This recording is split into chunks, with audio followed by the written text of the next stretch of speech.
Isang umaga ay tinipon ni Habiki ang mga kasama upang pag-usapan ang isang napakahalagang bagay, dahil nauubos na ang kanilang ipon at ibig sabihin ay nauubusan na sila ng pera at iniisip ni Claude na normal lang iyon.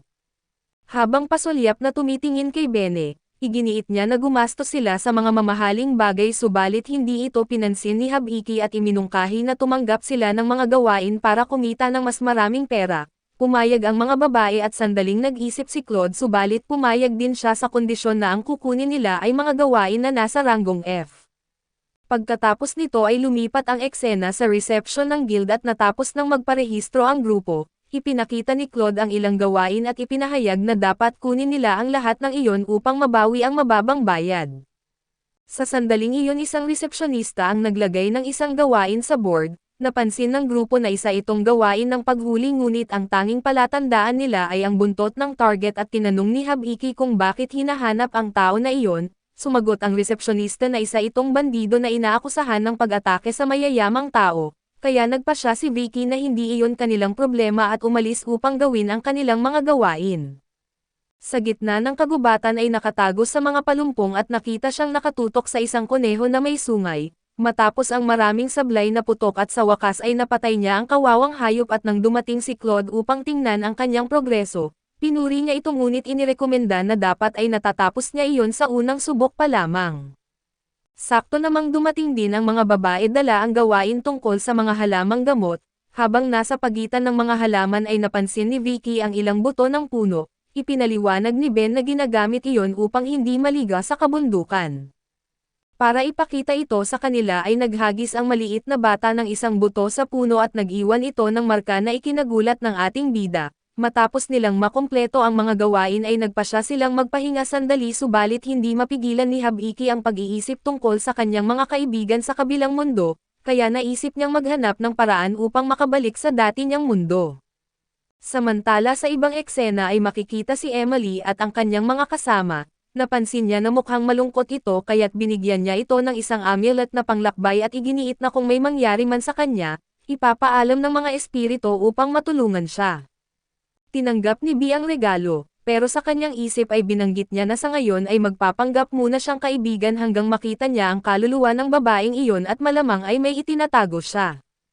Kinabukasan ay lumabas ng bahay si Habiki at ang mga kasama. Iniisip na baka maaari nilang i-reward ang kanilang sarili at kumain ng masarap at ipinakita rin kung paano noong nakaraang gabi na matapos nilang ibigay ang mga natapos na gawain, napanganga ang resepsyonista sa gulat nang makita na natapos nila ang lahat, at inisip pa na baka binili lamang nila ang mga materyales.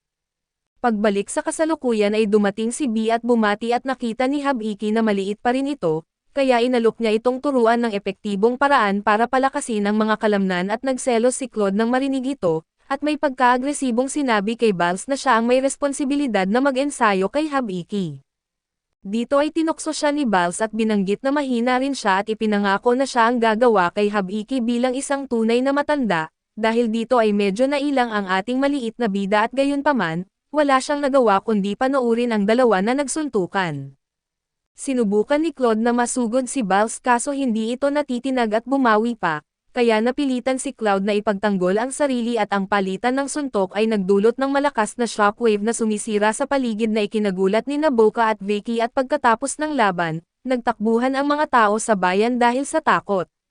Gayunpaman ay napansin nila ang isang taong nakakaputya na nagmamasid sa kanila, na tila ba sanay na sa ganitong mga sitwasyon at tinanong ni Habiki si Sis kung ano ang mga kakayahan ni Bals, nang suriin ito ay nagulat siya nang matuklasan na napakalakas nito. Sumali sa laban ang kuting na si Jul at sa hindi inaasahang pangyayari ay napabagsak niya ang dalawa, sa sandaling iyon ay narinig ang isang babae na tumatakbo habang sumisigaw na may magnanakaw na kumuha ng kanyang bag, doon napagtanto ni Habiki na ninakaw din ang kanyang pera at pagkain.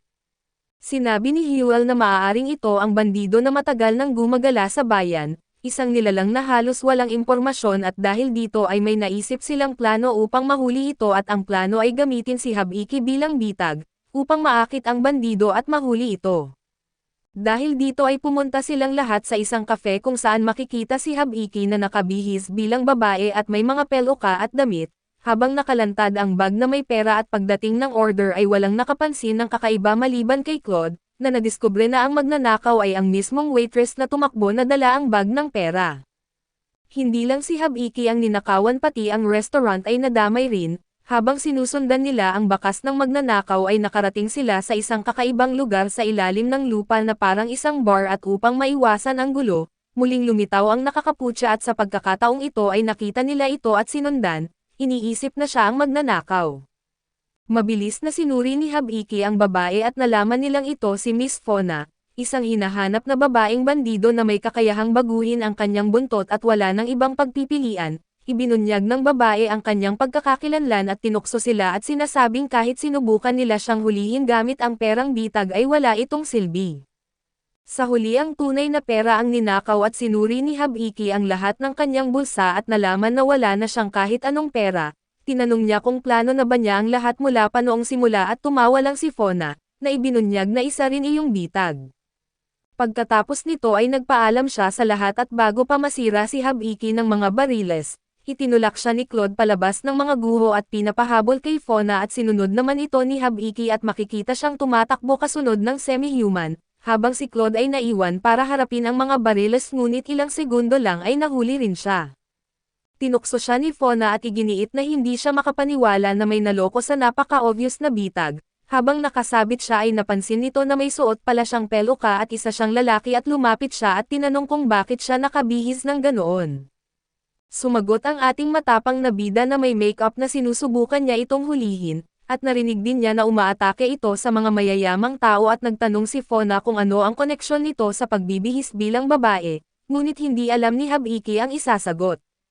Itinaas ni Fona ang kanyang damit at nang makumpirmang kaaya-aya ito, inalok siya ng isang kasunduan at pumayag siyang tulungan siya kapalit ng pagsusuri ng isang bagay para sa kanya, at pumayag naman si Habiki ng walang pag-alinlangan. Pagkatapos nito ay makikita silang dalawa sa parehong bar, ipinakita ni Fona ang iba't ibang bagay upang subukan ang kanyang kakayahan at agad nilang naalis ang mga peke. Sa lahat ng iyon ay ipinakita niya ang isang pulse erase na gawa sa kahoy at sinuri ito ni Vicky. Lumabas na isa lamang itong pulse erase na kahoy ngunit may nakasulat na mensahe mula sa isang nagngangalang Diana. Nang marinig ang pangalang iyon ay agad na tumayo si Fona at sabik na tinanong kung ano ang nakasulat. Medyo nalilito man ay binasa ni Habiki ang mensahe na nagsasabing salamat.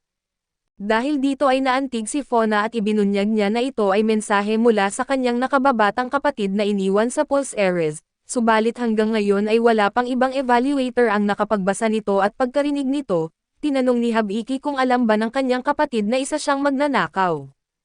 Ikinwento ni Fona na namatay ang kanyang kapatid sa isang labanan sa kanilang tahanan. Matapos iyon ay pinayuhan niya si Habiki na kung mayroon siyang tahanan na dapat siyang bumalik dito, dahil kapag nawala ito ay hindi na siya magiging tulad ng dati.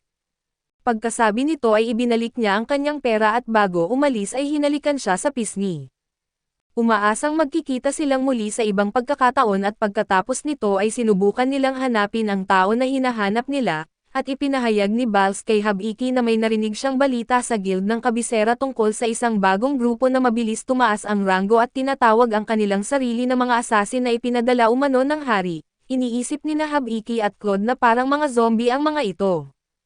Ipinagpatuloy ni Bals ang pagsasabi na papunta ang grupong iyon sa silangan mula sa kanluran, na nangangahulugang dadaan din sila sa kanilang bayan balang araw at pagsapit ng gabi sa kanilang silid. Sinabi ni Vicky na pakiramdam niya ay may natutunan siyang mga bagong bagay ngayong araw.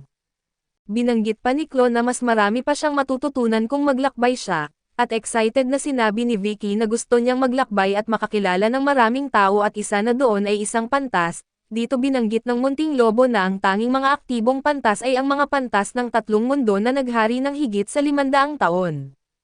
Tinanong ni Claude kung bakit gusto niyang makilala ang mga ito at sumagot si Vicky na gusto niyang makabalik sa kanyang mundo, dahil dito ay nalungkot sina Claude at Lillian na nagpapaisip kay Vicky at gayunpaman, sinabi ni Claude na protektahan niya siya hanggang sa dumating ang araw na iyon. Samantala sa kagubatan ay patuloy na naglalakad ang mga babae, naghihintay na sunduin sila ng mga espirito at tungkol naman sa mga espirito ay binanggit ni Emilia na sumasagot lamang ang mga ito sa kanyang mga tanong, pero may isang beses na naunang nagsalita ang isang espirito at sinabihan siyang pumunta sa silangan dahil may mahalagang bagay na nahulog doon. Nagtanong si Belle kung saan iyon at sumagot ang elfa na sa kagubatan ng Lowell at nang marinig ito ay napaisip si Belle at nagpaalam kay Malia. Ipinahayag na may iba pa siyang dapat gawin at umalis habang iniisip na ang tinig na binanggit ng elfa ay maaaring tinig ng kaluluwa ng isang babae.